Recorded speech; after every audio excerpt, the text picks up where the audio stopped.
parating this week. And the wake service and burial is one day. Sunday. So, pasensya na lang po for that. Pastor Ele, willing sana. Out of the country rin naman. So, okay. Let's welcome Pastor Eloy. Good morning po, Le. Wow, it's nice to be back. And kahapon no, kagagaling lang kami sa Bohol. We had our 1 week of conference there. And then this coming Friday, we'll be going to South Korea. There is an invitation for me and my wife to preach in a 50th anniversary of the church. The church actually decided to help us build the church in Santa Rosa, tatandaan yan. So, 50th anniversary, sabi nila, that's the first, we are the first foreigner daw to be invited in the church in 50 years of existence. And I really am thankful. That's a good privilege for me to share the message of the Lord there. Okay, sa mga tatay po at ngayong araw na to, hindi ko ito panahon ng paglalaba. Tigilan natin yung pamamalansya dahil Father's Day po ngayon. Amen, amen. Remember, yung ating Sabbath, tigil muna natin sa batya. Tigil muna natin because, well, magpakamanso tayo ngayon. Father's Day tayo ngayon. Sabi ng ating asawa. Anyway, I'll be sharing with you the ideal Christian father. And I believe there is a profound difference between a good father and an ideal Christian father. A good father works hard to raise polite, productive citizens who contribute to society, while a Christian father works diligently to raise devoted disciples of Jesus Christ who will inherit the kingdom of God, and that's your family. A good father prepares the children for their life, but a Christian father prepares his children for eternity. The ideal father is not defined by perfection, because sin has rendered flawless parenting. It is really impossible. Rather, an ideal father, Christian father, is defined by his direction. A man who, despite his inevitable flaws, consistently points to his family towards the cross. Dapat po yung pamilya laging nakatuon sa Panginoon. That's a father. And he's the man whose authority in home is derived entirely from his submission to the Lordship of Jesus Christ. Amen. So, in this culture of aggressive trying to dismantle the biblical definition of manhood and the family, the church, and I believe, kasama po ito, must recover the blueprint of fatherhood. And Apostle Paul, actually, who is a very good apostle and a warrior, Joshua, provides the master class for spiritual leadership. So I invite you to please open your Bibles in Ephesians chapter 4. Let's all stand, please, as I read this passage. Passages, actually. The first passage is in Ephesians chapter 6, verse 4. It says here, Father, do not exasperate your children. Instead, bring them up in the training and instruction of the Lord. And in Joshua chapter 24, verse 15. And it says here, but if serving the Lord seems undesirable to you, then choose for yourself this day whom you will serve, whether the gods of your ancestors served beyond the Euphrates or the gods of Amorites in whose land you are living. But as for me and my household, we will serve the Lord. Let's bow down our heads and let's pray. Our Father, we would like to honor you because you are the true ideal father.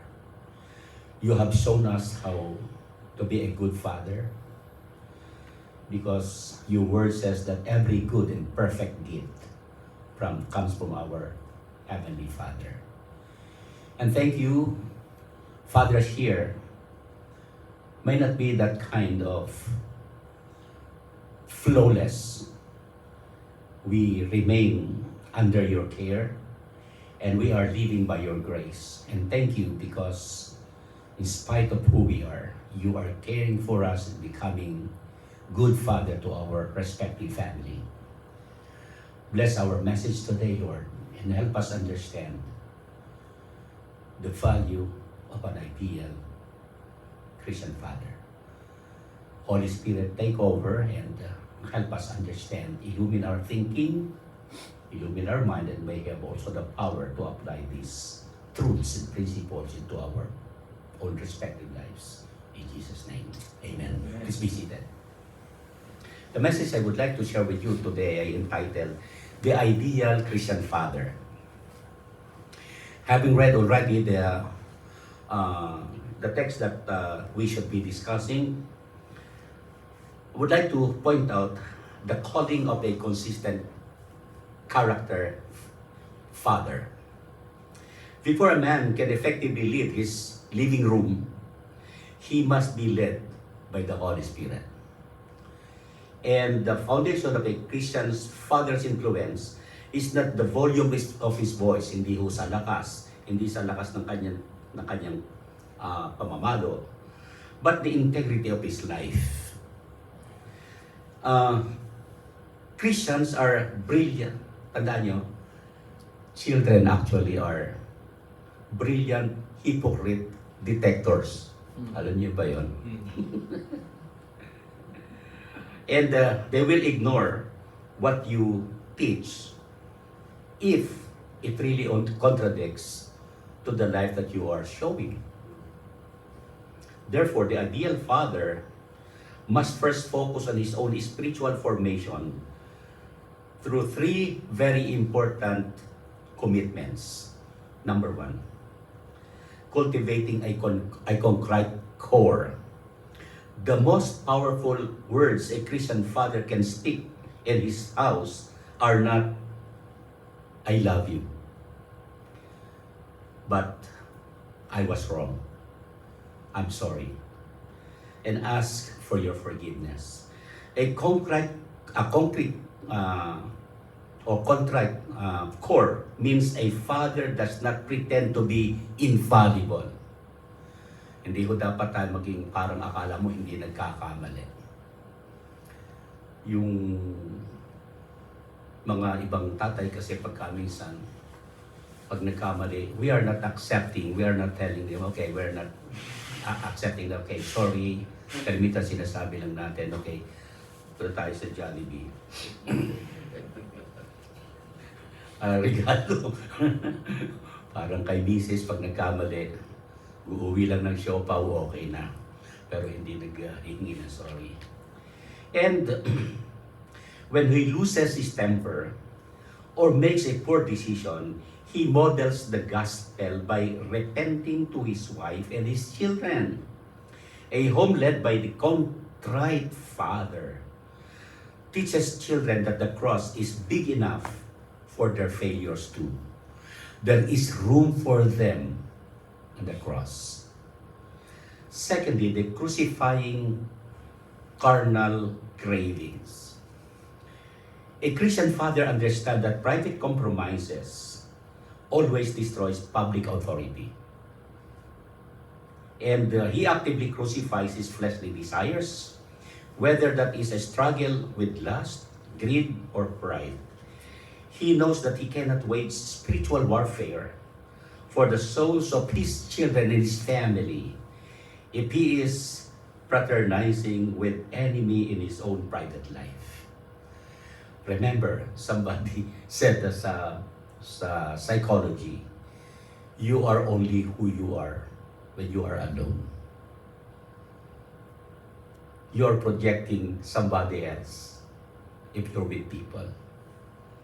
You are a different person, sabi ng psychology. Different person to different places you go and commitments we go. Sa church, mabait. Sa mga kaibigan. I don't know how we portray ourselves pagdating sa pag-order ng pagkain at pag na-late. I don't know.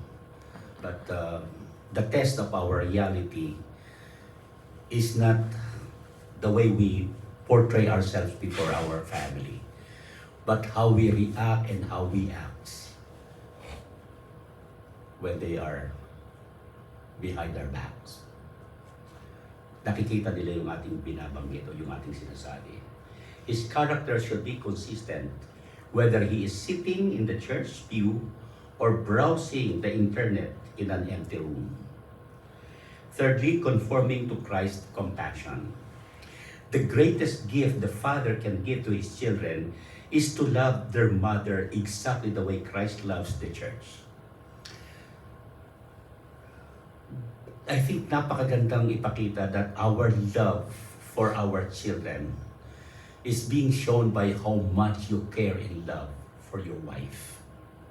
It's a good demonstration that this is how, kung ang isang kindergarten ay tinuturuan natin, this is the way I brush my teeth. You should also teach them how to love each other by loving their mother first. That's a good demonstration of it. And he does not view his physical strength as a license to dominate, but as an instrument to serve, protect, and cherish his family. His soul is saturated with grace because his heart is saturated by Jesus Christ. That's supposed to be the calling of a consistent character. Let's go to the command to constructive correction. In chapter 6 of the book of Ephesians, it says that the father, do not provoke your children. The secular world actually swings wildly between abusive authoritarianism and passivism or passiveness. The Christian father, however, anchors himself to the Word of God, practicing a model discipline that corrects the path without crushing the spirit. Malaking tendency rin po namin, lalo kami mga pastor. At we are not actually masasabing libre dito sa ganito. Masyado kaming focus sa ministry that we forget.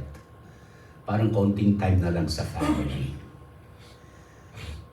And we think that our love for our family is to be shown sa magitan lang ng good provision. Pagkain, magandang ganito, magandang sasakyan. Remember, you are who you are, not because of your provision. You are valued because you are their father. And the most important thing is there, your character. The Christ-like character. The Christian father anchors himself to the word of the Lord. So 3 things I would like us to see in this place or in this thing. Number 1, the caution against crushing. Paul actually explicit warns the father to not to provoke their children to wrath. How does a father provoke a child? By establishing rules without relationship, by moving goalposts to the child who can never please him, by disciplining an exclusive anger rather than controlled love. And the ideal Christian father refuses to use his children as emotional punching bag, something like that. And he remembers that his goal is not to break the rebellion, but to bring them closer to the Lord. So what? Alam nyo, pag bata pa, ang daling pagsabihan, upo ka niya. Pero pag mga 13, 14, may sarili na silang mundo eh. Tama ba? Sa mga tatay. Oh, daan dito, pag mga bata, iiyak lang yan. Tatlo ho yung anak namin. And I really am thankful to the Lord that our decision actually is hindi kami kukuha ng sino mang makakasama namin sa bahay. The value that our children must know comes from our own biblical principles, standing on the biblical principles. My eldest ay isa po siyang musician at isang pastor. Pero binata pa hanggang ngayon. He's 36 na. 36 na? Yeah, he's 36. He's a musician. Halos lahat ng musical instruments, marunong siya. Yung aming babae, kaunahang nabenta. Meron na akong apo na, by the way, last Sunday, we were able to baptize yung aming panganay na granddaughter. Yeah, 12 years old na siya. And she's in high school now. And I really am thankful. Parang umiyak ako nung binabautismuhan siya. Yeah, seeing her very much prayerful yung babae yun. She's reading the scriptures and yung tatay niya, she's always talking to her father. Agahan nyo, let's go to church. I led her to the Lord while she was still 2 years old. She accepted the Lord Jesus Christ nung 2 years old pa lang siya. And I really am thankful to the Lord for that. Huwag tayong magsayang ng oras. Maikli lang po yung panahon nila sa atin. Kasi most of the time, they'll be spending their time sa school at sa peers. Let's enjoy every moment that we have them. Yung aming bunso ay nakapag-asawa, 6 years na silang kasal. But he's BL dito sa what's this? Call center dito sa Alabang. At asawa niya ganun din. Kaya lang wala pa silang anak eh. Wala pang duplicate ng apelyido ko. But I really am thankful. Yung pangalan namin, of course, musician at siya nagpipreach ngayon. Yung babae ay, siyempre siya yung mamaganta, alam niyo yun. Yung bunso namin siya po yung drummer sa church. They are all serving the Lord. At pag wala ako, they are active sila doon sa church. Kaya, one time I was talking to my son. Son, I'm already about 74 and I do not know exactly how long will I stay on earth. But I would like you to know that you have to take good care of the church that God has given us. Nag-aabili na po, mukhang emotional yata pag 70 na ang tao. But indeed, I am really thankful to the Lord. Yung tatlong anak na yan ay nakapagtapos po naman sa biyaya ng Panginoon. Alam niyo yan na pagka ikaw ay pastor sa probinsya, hindi ho sapat yung ibinibigay sa inyo. So, kinakailangan ko mag-guidance counselor or maging principal ng high school para lang to sufficiently supply. Kailangan maghanap buhay. Ang asawa ko, she has to stay home. Kasi kailangan gabayan yung aming mga anak. Yun po yung kasunduan namin. Hindi ko po alam kung bakit ngayon lang yata kami nag-aani. Nakapupunta na kami sa iba-ibang mga lugar, sa ibang countries, sa ibang ganito. At yun nga, itong recently, we never expect na we can be invited in South Korea. That's our first time. Pero mga tatay, hawak mo ang beat. Hawak mo ang beat. Hindi pwedeng ibaliwala ang inyong posisyon sa inyong church at sa inyong bahay. By the way, the show window of your Christianity is your house. Secondly, calibration of chastisement. Paul says that to bring them up in the discipline and instruction of the Lord. The Christian father calibrates his correction. He understood the difference between childish irresponsibility, which requires patience and instruction, and willful defiance, which requires firm discipline. Worldly punishment is about fathers venting his frustration, while biblical discipline is about father restoring the child to its Christian trajectory, to sa tama, sa biblical trajectory. And then thirdly, the comfort of connection. The biblical discipline always ends in restoration, hindi po galit. Just as our Heavenly Father embraces us when we repent, the Christian father draws his child closer after the discipline or correction is administered. Sometimes if I have to correct my child during that time, yung bata pa sila, hindi ang kailangan ko i-confront siya kaagad. Sometimes, pwede kami pumunta sa Jollibee, then talk to the person, and narinig ko ganito, totoo ba ito, and so on. So, i-correct natin biblically. Use the Word of God. And right now, I am really thankful to the Lord that they behave. I am not telling you that and portraying that sila'y parang flawless children. But I really am thankful to the Lord. He is with me all throughout sa pagpapalaki ng mga bata. I really am thankful to the Lord for that. He looks his child in the eyes, affirms his unconditional love, prays with them, and comfort of connections ensures.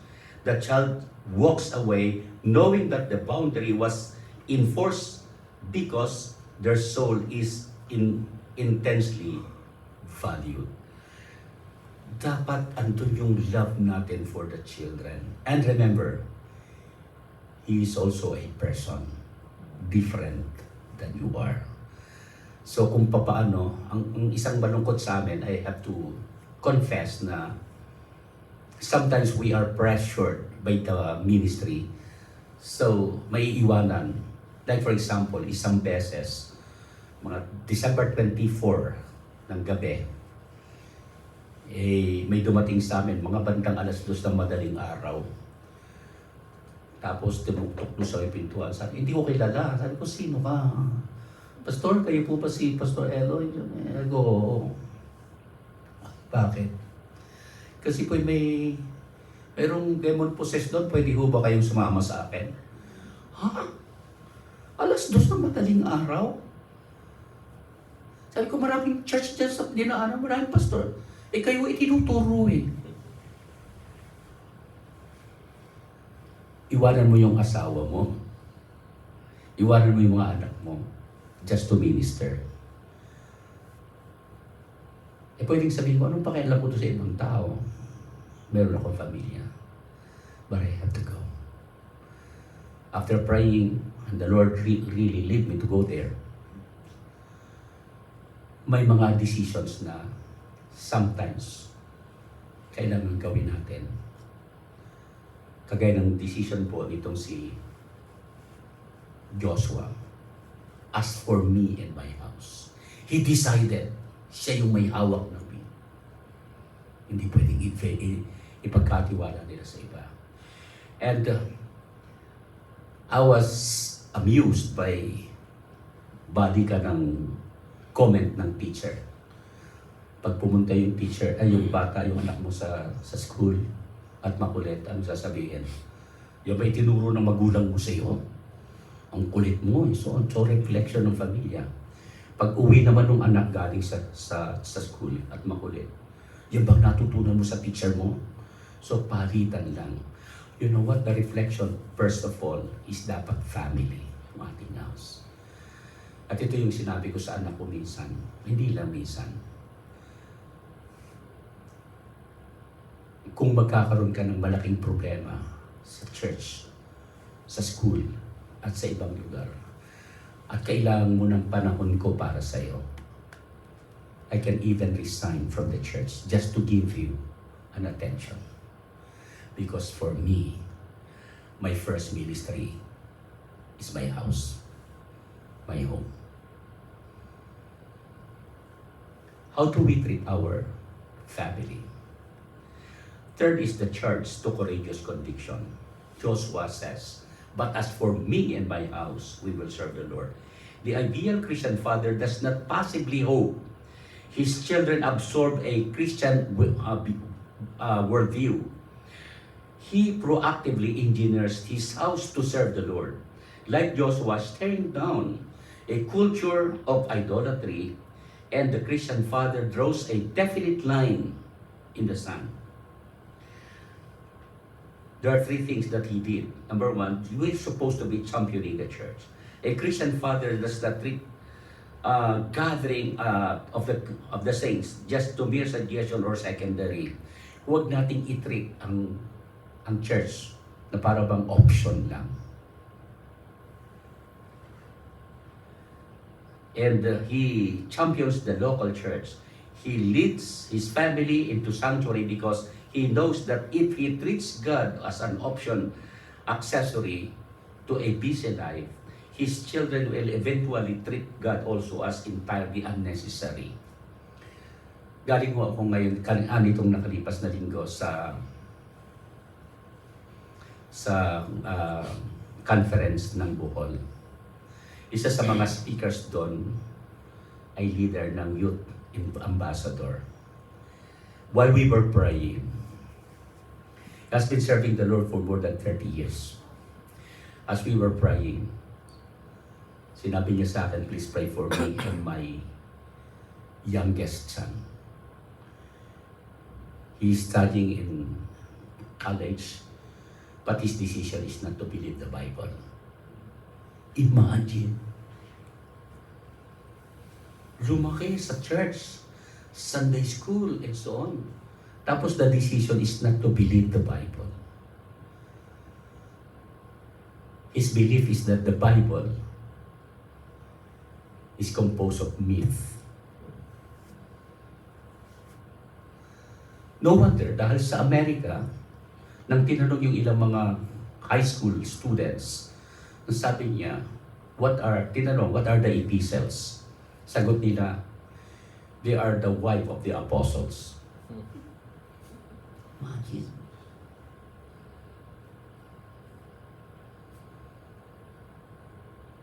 If we really treasure our children, we should also have time with them. While talking to you like this, or sharing with you like this, binabalikan ko yung how I treated my children. Hindi madali. May mga moments nang iiyak din. I have to shed tears in prayer for my kids.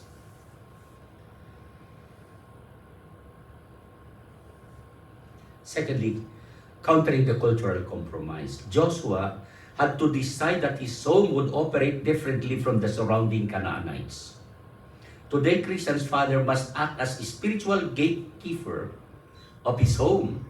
He must actively counter cultural compromise by filtering the entertainment. Meron bang ganon? Parang hindi natin kayang i-filter yung kanilang hawak na cellphone. Parang ang hirap. Pero isa sa mga kakilala kong pastor, yung kanyang anak, nagkaroon lang siya ng cellphone nang siya ay makagraduate ng high school. Yung mga anak niya. Kasi, sabi niya, mukhang panahon na. Nagre-rebelde yung anak, yung mga elementary pa lang, ganito ganyan, meron sila kakayang bumili. Pero ang decision ng kanyang tatay, hindi na. You know what? Nag-testimony yung isang bata na sinabi niya, I really am thankful to the Lord. My father decided that I should have my cell phone like this and like that. You know what? Karamihan ng mga young people right now na mayroong cellphone at hindi masyadong filtered. Masyado silang naapektuhan ng kanilang social media. I don't know kung ano yung decision nyo. Pero, ang isang Kristyano, na tatay, is not afraid to say no to the culture because he has already said a resounding yes to Jesus Christ. Let them grow. Let them know the difference between Christianity and non-Christianity. The value of Christ and the value of non-Christian culture. Lastly, commissioning the children. Finally, the Christian father understands that he is raising an arrow. Yung pong ginamit sa chapter 127 verse 4, ang anak ko ay parang arrow. So, hindi ho bow, arrow. So, pagliko yung arrow, kahit hindi po pwedeng pumunta yan sa tamang direction dahil liko. Dapat tuwid. How much time do we use para pupukin at ituwid yung direksyon ng mga anak? Nang tinitingnan ko yung chapter 127 na yun, hindi madali. Mga Gen Z, bakit ba ganun ang hirap nilang intindihin?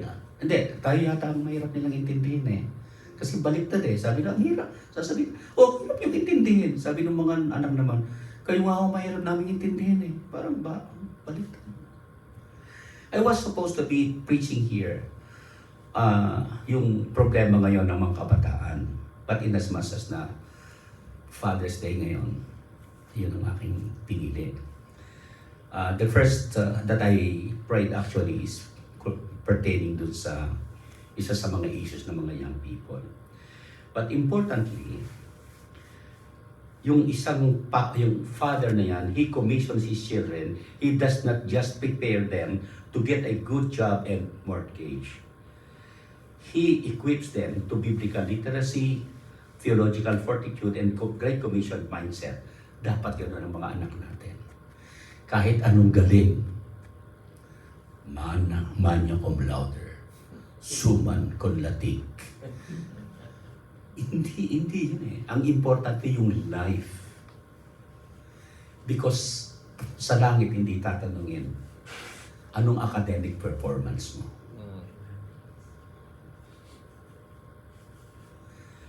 Fathers, the standard of an ideal Christian father is incredibly high. But the grace of our Heavenly Father is infinitely deeper. Concluding this message, I believe that yung Christian father do not let the weight of the calling consistent character, the command of constructive correction, and the charge of courageous conviction paralyze you with guilt. Where you have failed, God's grace is ready to restore you.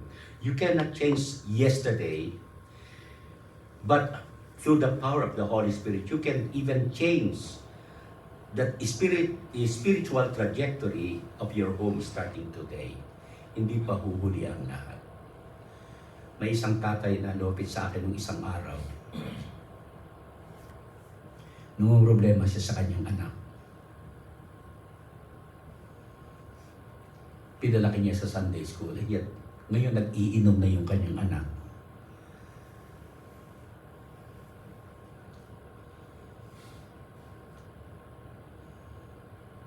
Kinausap ng tatay, why? Sinagot siya. What's the difference between the wine that I'm drinking and your wine that you're drinking? Hindi niya alam. Kasi hindi siya uminom sa bahay. Pero pupunta siya sa ibang lugar, nakita pala siya ng kanyang anak. Remember, sometimes our secret, kung bakit yun, mga interested yung mga anak natin sa sikreto natin. Mahusay silang mga researchers. Oo. Yung mga anak din tayong mga marites mahilig makinig sa sinasabi tungkol sa nanay at tatay natin. So tatay at saka mga nanay, fragile ang life ng inyong mga anak. sila yung susunod nating generation. That the good Christian values be ingrained lang hindi lang sa utak nila, but implanted into our hearts so that they may grow in the knowledge and wisdom of the Lord. Draw the line in the sand. Fix your eyes upon the ultimate Father and let the direction of your hearts, parang direction, not to the left, not to the right. And you may say, but as for me and my house, that's my decision. We will serve the Lord. When I'm recalling this passage, nalungkot po ako. Alam niyo kung bakit? Kasi napaka-popular itong text na to. But you know, immediately after that sa Judges, wala akong na-disciple na anak. Si Joshua. There is no evidence na na-disciple niya ever yung kanyang anak. Otherwise, dapat sana meron po mga judges na kasama. Yung kayang anak niya naging isa sa mga judge. Wala po. Sana hindi ho drawing lang ang talatang ito. May it become a concrete example. And our conviction must always be put into practice. Let our children inherit godly conviction. And let the Father, and I would like to honor you, Father. I don't know exactly who you are. Hindi ko alam buhay niya at private ng life niyo. Pero ngayon pa lang kinukongratulate ko mga anak. Kapatid, praise God that your son was able to graduate already in the US. And Bettina here, kakagraduate lang. Salamat sa Panginoon. Ano na yung mga iba, yung mga nasa Lasal. I really am thankful to the Lord for your life.